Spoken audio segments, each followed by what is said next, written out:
If you're a man who has sex with men who may be worried about specific illnesses and how to get treated for them, or if you're just an MSM in general, our next segment is here to help you take a load off your mind by knowing where you can go about seeking help. It's lucky that we live in the age that we do. Only 2 decades ago, being an MSM was an incredibly difficult experience, not just socially or politically, but also in terms of where to get help with issues if needed. With MSMs being highly susceptible to many, shall we say, occupational hazards, knowing where to get help quickly and in a space free from stigma is highly helpful and important to know. In the age of the internet, however, help isn't difficult to come by when it comes to access to necessary information regarding health and counseling when dealing with the trauma of a new diagnosis or general anxiety about possible issues. healthformen.co.za. On this site, MSMs can access information on a variety of topics relating to MSM experiences. Information about testing and counseling centers, general articles on MSM experiences, uplifting anecdotal articles, and much more. All of which fosters a sense of community among MSMs and helps MSMs deal with issues specific to this group. All, of course, free of stigma and judgment. wethebrave.co.za.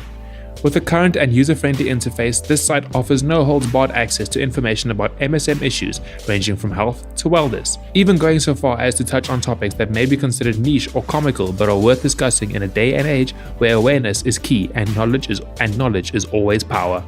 lgbtc.com. This site offers a diverse range of reading material for MSMs relating to both queer issues and MSM issues specifically.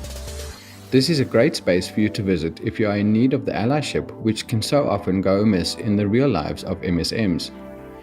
In general, most Western countries, while varied in their levels of consideration, have accommodations for MSMs in place within the public health system.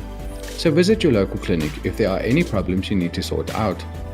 And do your research. There are many organizations out there who are aimed at information access and the spread of knowledge when it comes to MSM issues. Speaking of, it's important to stay aware of the fact that physical health isn't the only health that counts. Mental health is just as important and is an often forgotten issue MSMs have to face on the daily. Being part of a stigmatized community is hard, but help is available. Support groups are a great way to go.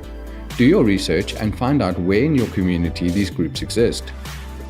Whether they are coordinated by trained professionals or just a group of MSMs who meet to talk. These groups can help you adjust to or come to terms with an array of issues, like dealing with discrimination and stigma, the process of coming out as an MSM, feelings of isolation due to being part of a sexual minority, dealing with issues of rejection due to stigma faced within the religious or commercial space, and dealing with a new diagnosis.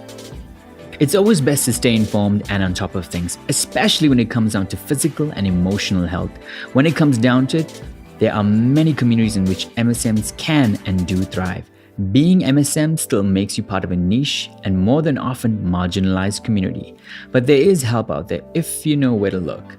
As MSMs, there is a responsibility to be taken for yourself, but also for your partner or partners.